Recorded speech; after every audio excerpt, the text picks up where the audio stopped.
Olá, a partir de agora você acompanha as principais reportagens apresentadas durante essa semana aqui pela UPF TV. Como o sistema de vídeo monitoramento de Passo Fundo reduziu os números de furtos a estabelecimentos comerciais, furtos de veículos e roubo a pedestres.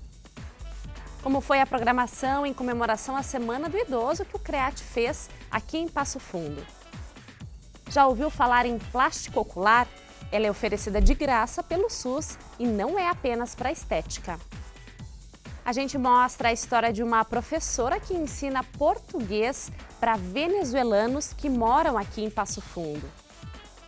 E ainda, você já deve ter tentado colocar em prática ou pelo menos ouviu falar em Projeto Verão. Hoje a gente mostra sobre por que é tão comum reduzir o entusiasmo e o projeto ficar de lado.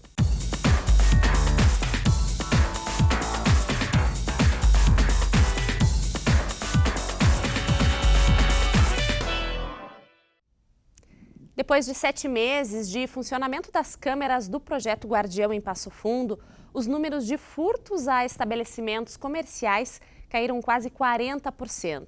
Isso em comparação ao mesmo período do ano passado. Também teve redução no número de furtos de veículos e roubos a pedestres. E a nossa equipe foi entender como o projeto funciona na cidade e a gente te mostra agora. É até difícil de acreditar, mas uma mulher conseguiu fugir do presídio regional de Passo Fundo pulando o muro. Ainda não se sabe como ela saiu da cela, nem como passou pelos arames de segurança. O muro tem 5 metros de altura. A fuga ocorreu semana passada, no dia 22. As imagens foram registradas pelas câmeras de monitoramento da Prefeitura e enviadas à Superintendência dos Serviços Penitenciários, a SUSEP, para reforçar a segurança do local. Nestas outras imagens, uma mulher é flagrada furtando em uma farmácia. Ela sai do estabelecimento, entra em uma lanchonete e, em poucos minutos, é detida por policiais que receberam a informação do furto por meio das câmeras. As imagens são monitoradas desta sala por policiais militares em tempo real e nos 4 turnos, manhã, tarde, noite e madrugada. Colocadas, instaladas, eles funcionam com um fator preventivo para o não cometimento de crimes. E depois com um fator repressivo, né? Ou seja, cometido o crime é muito fácil identificar autoria e materialidade e entregar este fato para as autoridades judiciárias para poder proceder à penalização da pessoa. A instalação do novo sistema de monitoramento começou no início deste ano. Até agora são 155 equipamentos em 55 pontos da cidade, localizados no centro e em 2 saídas, na BR-285 e na RS-324, no sentido Carazinho. As câmeras instaladas nestes pontos fazem a leitura das placas dos veículos para identificar, por exemplo, algum tipo de furto. Quando isso ocorre, imediatamente um carro da polícia é enviado até o local. Por enquanto, 2 câmeras foram instaladas, mas ainda na primeira fase, outras 2 câmeras nesse sistema chamado OCR vão ser instaladas. O sistema reconhece letras e números e transfere as informações para a central. Os outros 2 equipamentos vão ser instalados no Trevo do Rice e no bairro Záquia. Um sistema diferente, onde cada ponto possui uma câmera que fica girando e 2 câmeras fixas focadas para aqueles pontos que nós achamos interessantes que elas fiquem focadas, então a gente tem a garantia das imagens. Depois que o sistema foi instalado, os números de furtos a estabelecimentos comerciais caíram de 103 para 62 entre janeiro e setembro, comparando o período do ano passado com o mesmo deste ano. De veículos, de 94 ocorrências para 55 e roubo a pedestres, de 466 para 378. A Polícia Civil também recebe a transmissão das imagens e utiliza nas investigações. Nós utilizamos as imagens para tentar captar elementos para a nossa investigação, por exemplo, verificar veículos que foram utilizados num determinado crime, pessoas, identificar, às vezes, rota de fuga ou como chegaram no local. Na próxima fase do sistema de monitoramento, as câmeras vão ser instaladas nos bairros. Nós terminamos a implementação desse projeto junto com a Prefeitura de Passo Fundo, junto com todas as entidades parceiras, né? E nós avançarmos agora num determinado passo, né? Ou seja, conseguimos recursos financeiros para a gente colocar mais câmeras nos bairros. A UPF sediou o lançamento do Programa de Qualificação para Exportação. Essa iniciativa, que é uma novidade aqui para a nossa região, prepara empresas para atuarem no comércio internacional. O programa surgiu de um convênio assinado entre a UPF e a Agência Brasileira de Promoção de Exportações e Investimentos, a Apex Brasil. A iniciativa busca ajudar pequenas, médias e grandes empresas a acessarem o mercado da exportação. Para isso, são 8 técnicos extensionistas e uma monitora. A empresa manifesta seu interesse e nós vamos até lá. E nós começamos um relacionamento de até 2 anos com a empresa. Ou seja, capacitamos, preparamos analisamos o seu produto, a sua estrutura administrativa, como que ela está posicionada para atender bem esse mercado. E assim ela vai tendo um processo de atendimento. Após levantar o interesse, nós vamos ver se essa empresa ela está preparada para exportação, se ela pode se preparar ou se ela não tem condições de exportar seus produtos. A Apex tem outros 34 núcleos do PIEX no Brasil e funciona há mais de 10 anos.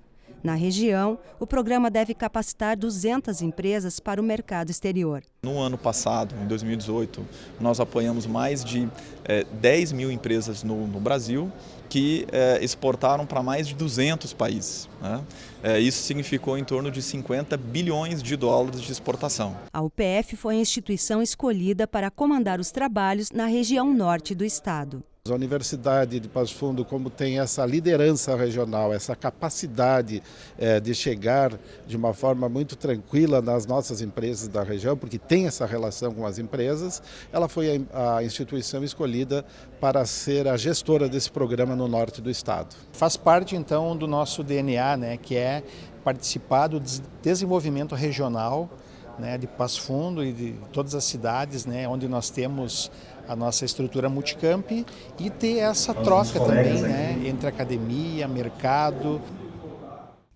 22 mil famílias estão cadastradas nos Centros de Referência em Assistência Social de Passo Fundo. E você vai conhecer agora algumas atividades desenvolvidas pelo CRAS-1 para promover a autonomia dessas famílias.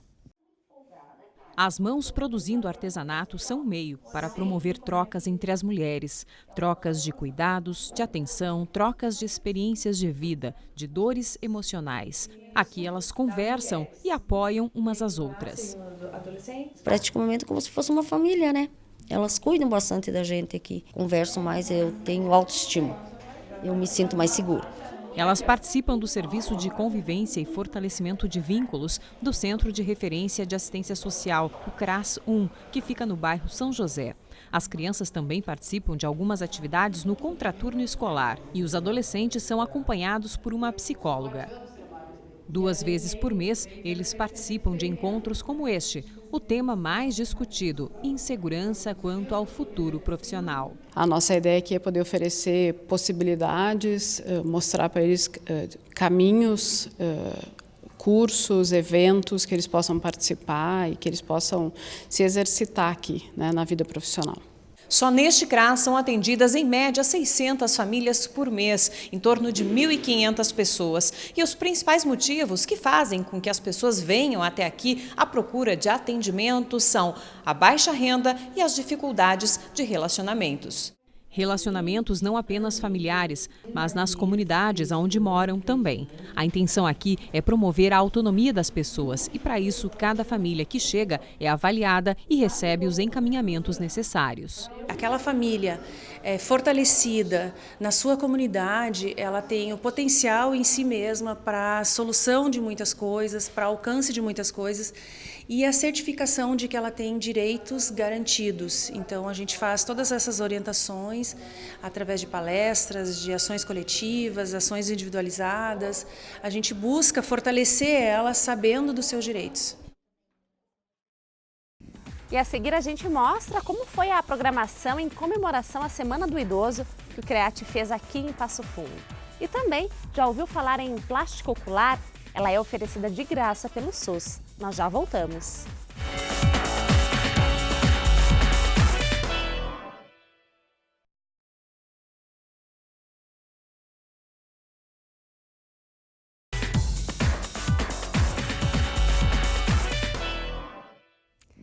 Essa foi a Semana Nacional do Idoso e o CREAT fez uma programação especial em Passo Fundo. Teve oficinas, palestras e encontros para garantir o bem-estar e a qualidade de vida. Um furinho no dedo que pode salvar vidas. No CREAT, a médica Carla fez os testes para ver quem tinha hepatite C, a principal causa de câncer de fígado. Uma doença silenciosa e que mata 1.500.000 pessoas todos os anos. E para os idosos, a atenção precisa ser redobrada. Há uns anos atrás, com o desconhecimento da hepatite C, as pessoas recebiam transfusão e não era testada hepatite C, portanto elas recebiam. Então os idosos é a população que tem maior risco de ter adquirido no período onde não se tinha esse conhecimento. Além da hepatite C, ela também falou sobre os tipos A e B e como prevenir a transmissão dentro de casa. Os cuidados são os mesmos. São encontros muito importantes, né? Porque além do conhecimento que traz aos alunos, né, eles podem ter esse conhecimento e compartilhar. No dedo, só uma gotinha de sangue para prevenir uma das doenças que ainda não tem vacina e que, ao mesmo tempo, é uma das mais perigosas da atualidade. Mas, além do teste, o que mais agradou foi a informação. A gente relaxa um pouco, nunca lembra de fazer, né, nada. Ótimo. Isso aí é bom mesmo, aprender, né? Olha, querida, é uma maravilha, uma graça quando está dizendo para ela, porque a gente nunca vai fazer, nunca lembra de não, né? E tem, às vezes, o tempo também. E assim, a gente ganha de graça. É só o barulho. O Hospital de Olhos de Passo Fundo atende a pacientes de toda a região norte do estado. São, em média, 1.500 consultas por mês e 300 cirurgias. Entre os procedimentos está a plástica ocular, uma subespecialidade da oftalmologia. E os pacientes têm acesso a esse atendimento pelo SUS. Seu Paulo vai passar pela segunda cirurgia no Hospital de Olhos para retirar um tecido do olho, chamado pterígio. Consultas e procedimentos, tudo de graça pelo SUS. Eu tenho um pterígio no olho, né, esquerdo. Daí eu já não estou enxergando direito, daí eu gostaria de fazer essa cirurgia para ver se melhora um pouco, né? A cirurgia é realizada em menos de 1 hora. O paciente é acompanhado pelo médico especialista em plástica ocular e por um médico residente em oftalmologia. A plástica ocular exige movimentos precisos. Os profissionais utilizam microscópios e macroscópios para ampliar as áreas operadas. A plástica ocular é uma subespecialidade da oftalmologia. Os especialistas realizam procedimentos nas pálpebras, sistema lacrimal, na órbita ocular, em tudo o que envolve esta região do rosto. Aqui no Hospital de Olhos são realizadas, em média, 300 cirurgias por mês. A plástica ocular é realizada em casos de estética ou reparação. E uma característica chama a atenção: a alta incidência de câncer de pele. A região tem uma população rural muito importante, então eu tenho muitos tumores, né? Tumores de pele que atingem a região periocular, principalmente as pálpebras, e tem que ser feita essa retirada com reconstrução e é feito todo o acompanhamento aqui. Atualmente, os procedimentos são realizados em 2 salas de cirurgia. Para ampliar a capacidade de atendimento, estão sendo construídas outras 4 salas. As obras estão adiantadas. Isso vai representar aumento ou dobrar a capacidade de atendimento na área cirúrgica. Então, a gente espera chegar a 600, 650 cirurgias mês. O Hospital de Olhos atende a pacientes de 62 cidades da região. São 1.500 consultas por mês e 78% dos atendimentos são realizados pelo SUS. Outra novidade é a residência em oftalmologia.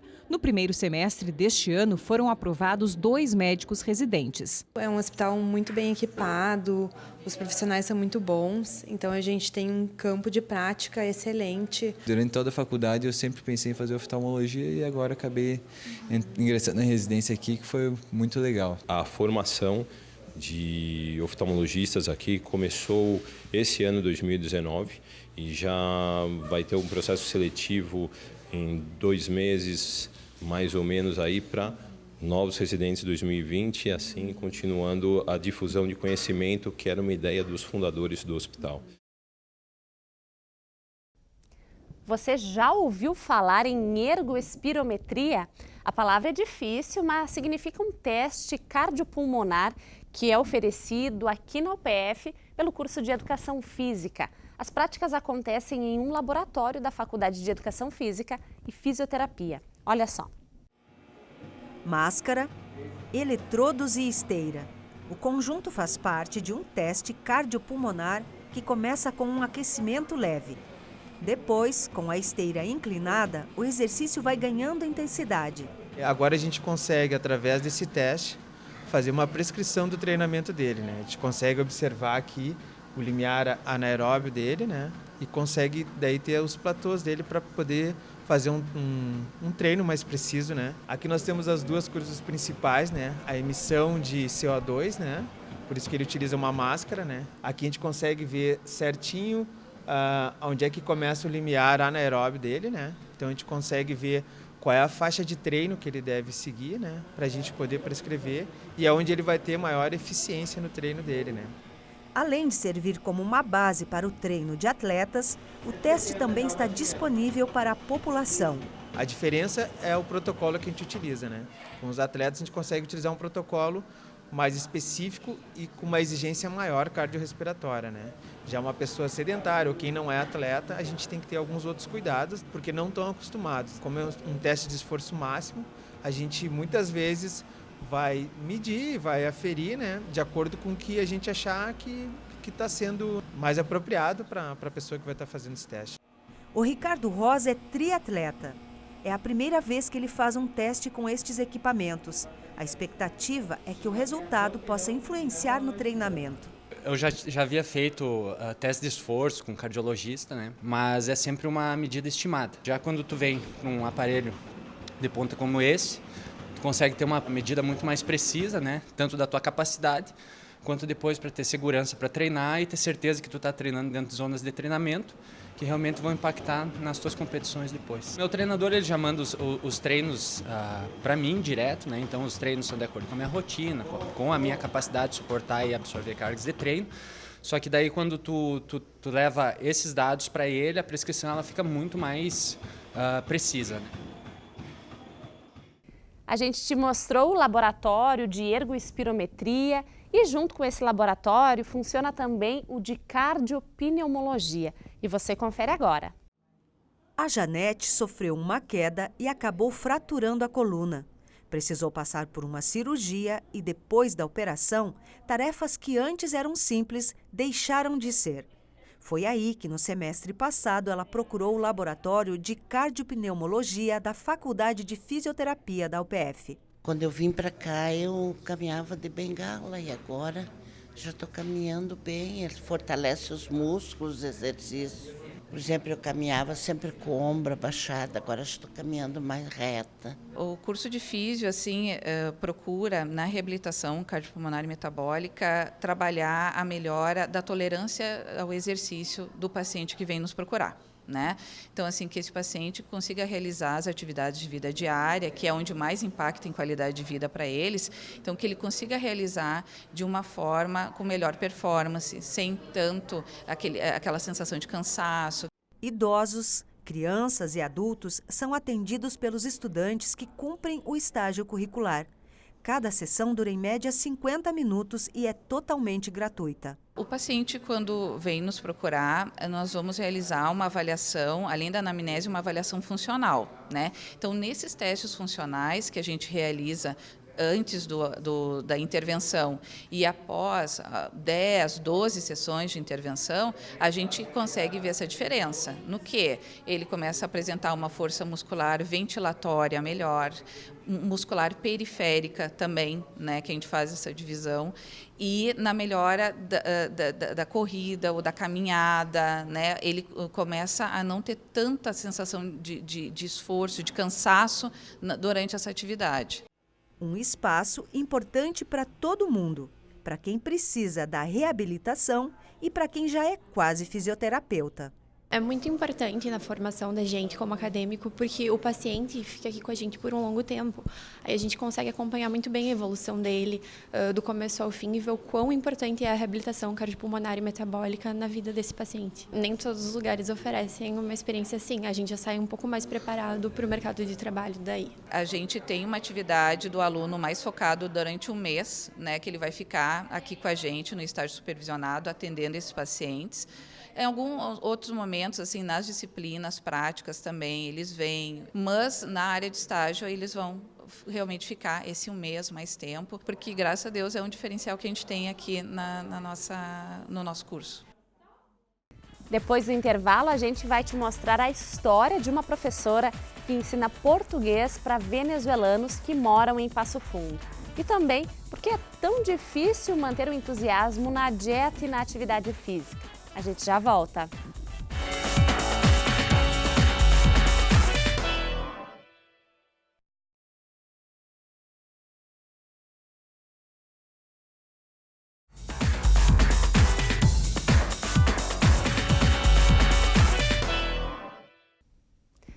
A segurança e a crise financeira são motivos que fazem os venezuelanos virem para o Brasil. E no processo de adaptação, aprender bem o português pode fazer toda a diferença para crianças e adultos. Dá só uma olhada numa iniciativa de uma professora aqui de Passo Fundo para ajudar esses imigrantes. Verde, amarelo, rosa, vermelho. Há pouco mais de um mês morando no Brasil, essas são algumas palavras em português que a venezuelana Rosvet já aprendeu. Como você está? Bom dia. Ensinamento possível através do voluntariado da professora Silvana. Ela e o irmão acolheram uma família de venezuelanos há pouco mais de um ano. E agora, os outros familiares também vieram para Passo Fundo e estão aprendendo o idioma. Nosso objetivo é preparar os adultos para o mundo do trabalho, que eles saibam preencher um currículo, que eles saibam o básico da língua portuguesa para fazer uma entrevista, e os pequenos, que eles não tenham a barreira da língua na escola. E a socialização deles, os nossos costumes, as nossas gírias, os nossos valores, que hoje é muito diferente do que eles viviam na Venezuela. E para ajudar, nem precisa saber espanhol, basta vontade, como é o caso do Vinícius, aluno do 3º ano do ensino médio. Esse portunhol que a gente vai conversando, vai fluindo. Às vezes eles chegam meio reclusos, não querendo se envolver tanto, e tu vê que eles se abrem pra gente, conversam e aceitam entender, aprender, é muito bom. E a integração dos alunos da Escola Estadual Antonino Xavier e Oliveira nas aulas de português para os imigrantes acontece pelo projeto Maleta Juventudes, do Futura. E a escola apoiou a ideia da professora com o espaço. Devido a tudo o que está acontecendo na nossa sociedade, a nossa escola resolveu dar o suporte para o povo da Venezuela, para a escola toda. A gente se sente grato, né, dessa oportunidade de poder estar ajudando os venezuelanos nesse caso, né, como poderia ser qualquer outro povo. E a nossa escola sempre esteve de portas abertas para acolher aquilo que tem de diferente. São 7 crianças e 8 adultos em processo de adaptação, como a Virginia. Se me hace un poco difícil por la pronunciación, pero sí he podido aprender. Bom dia, boa tarde, cosas sencillas, ¿no? Como para empezar poco a poco. Me gusta mucho aquí Passo Fundo porque es muy tranquilo, ¿no? Diferente a lo que uno está acostumbrado. Pero me gusta, me siento bien, feliz.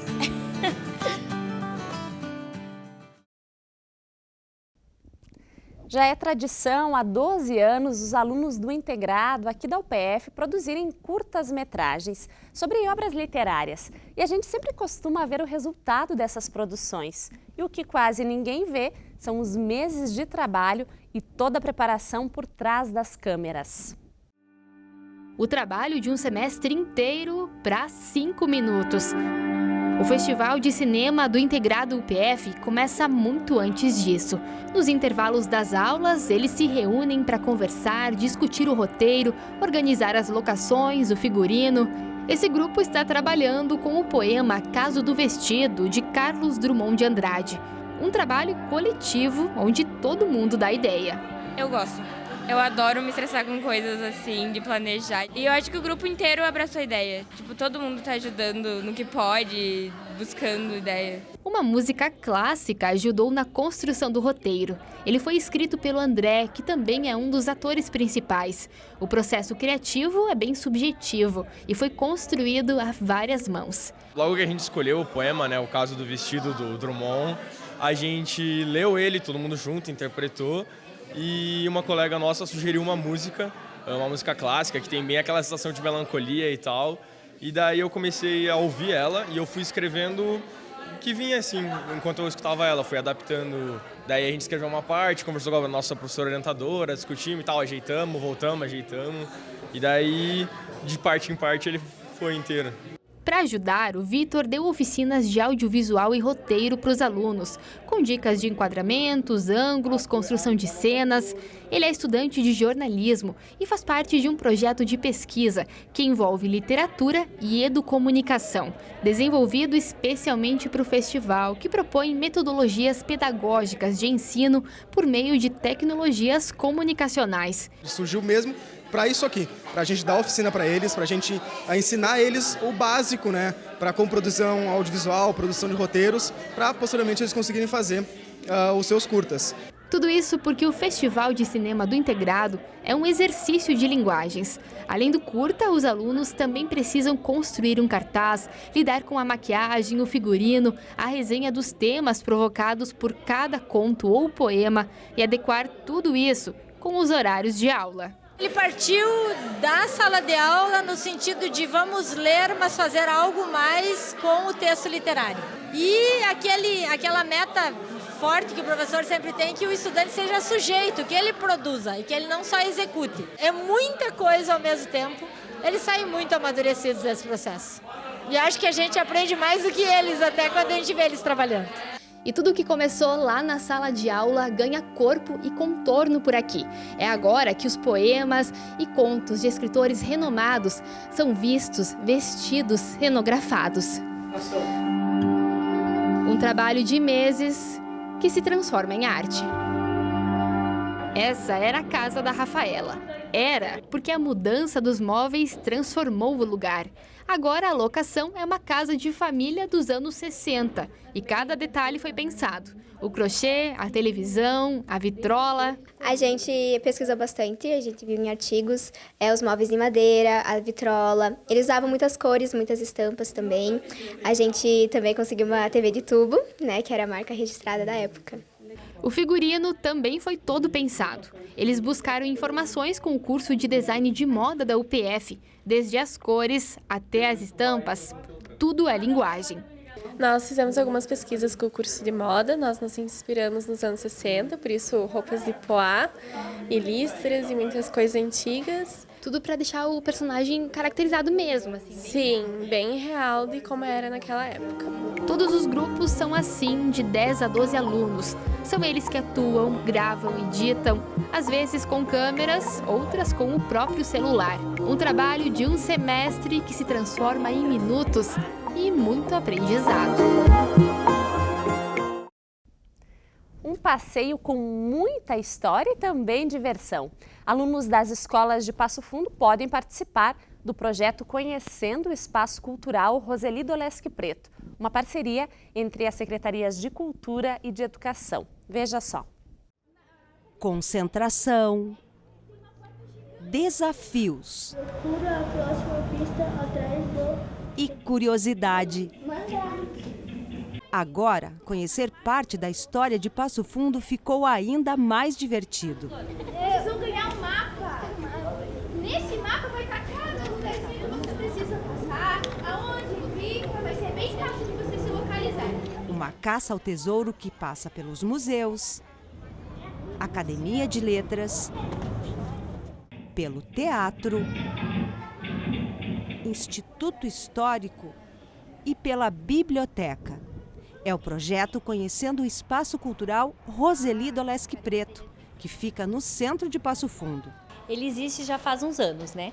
E a gente esse ano trouxe uma novidade, que é unir, né, a diversão, a aventura, né, considerar a criança como um investigador. As crianças investem, vão atrás de pistas e constroem juntas, em equipes, né, a história de cada um dos prédios que compreendem o espaço. Eles vão em busca, eles batalham, isso ajuda muito na busca das resoluções, né? De ler uma informação e saber compreender ela e ir atrás do teatro, da biblioteca, do museu.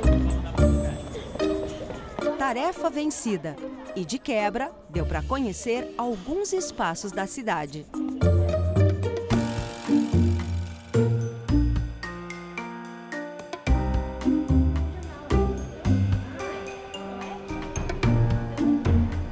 Estava no museu, outra na academia.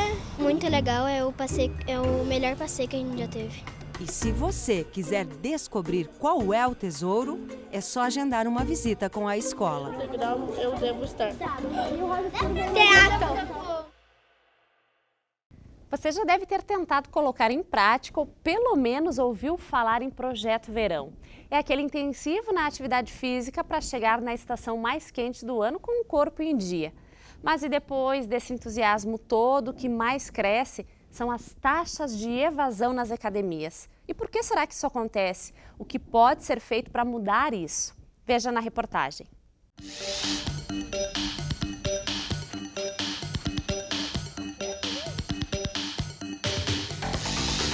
A atividade física não é unanimidade entre as pessoas. Nessa academia, o movimento é maior nos meses mais quentes, entre setembro e março.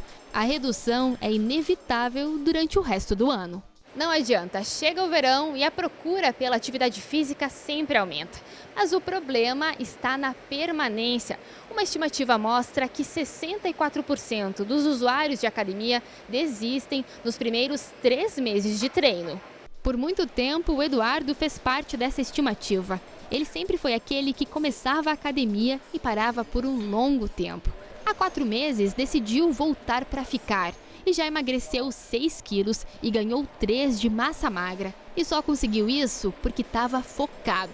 Eu voltei a ter uma ligação maior com a atividade física, sabendo que naquele dia que eu ia treinar, o Julião está ali para me instigar, me cobrar, me estimular, enfim. Nas academias, os profissionais de educação física entendem bem do que a gente está falando. A frequência é essencial para quem quer transformar um esporte em hábito. Muitas vezes a pessoa ela acaba de sair de um relacionamento, aí ela quer vir para a academia, quer fazer tudo que não fez em 4, 5 anos, compensar em 1 mês ou 2. E isso que não dá certo. Aí as pessoas acabam vindo na academia, elas se frustram porque é desconfortável iniciar algo, né? O exercício muitas vezes ele é desconfortável. Isso porque o corpo resiste nos primeiros treinos e os resultados não aparecem do dia para a noite. Quando a gente pensa num treinamento, né, a gente tem que ter um objetivo, né? E esse objetivo ele é muito importante, na verdade, porque vai ser algo que vai te nortear para fazer teu treino.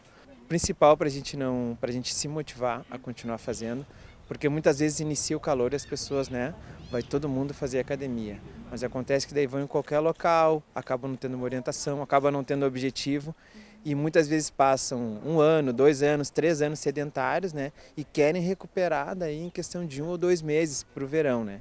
Então a gente costuma falar que isso não adianta, né. A gente tem que ter um objetivo maior e pensar que a atividade física é para a vida inteira, né. É assim para Paula. Não foi fácil, ela também demorou para pegar o gosto pelo esporte. Mas hoje ela aproveita os intervalos das aulas para ir na academia da UPF e não vive sem esses minutinhos diários. Eu acho que o mais importante é não focar no final, né, no resultado final. Eu acho que tem que sempre ter em mente o próximo passo, qual que é a próxima evolução. Até para continuar motivado, senão a gente vê que está muito longe do que quer e acaba desistindo, mas focar nos pequenos passos, né?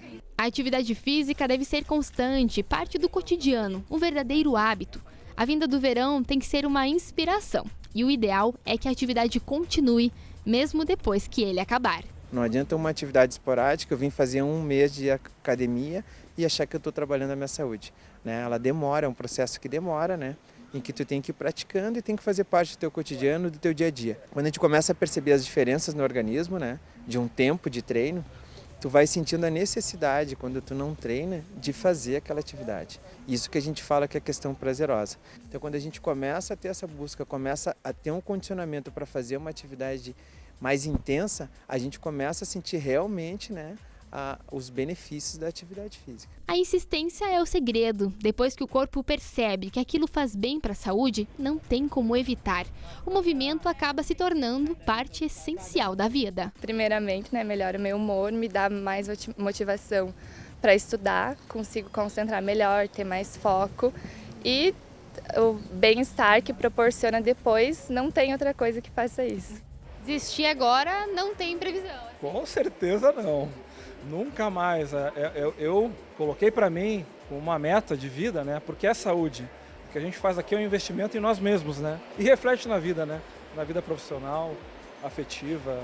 A saúde reflete em tudo, né? E o programa de hoje termina aqui, lembrando que todas as reportagens estão disponíveis nas redes sociais da UPF TV. Obrigada pela sua companhia.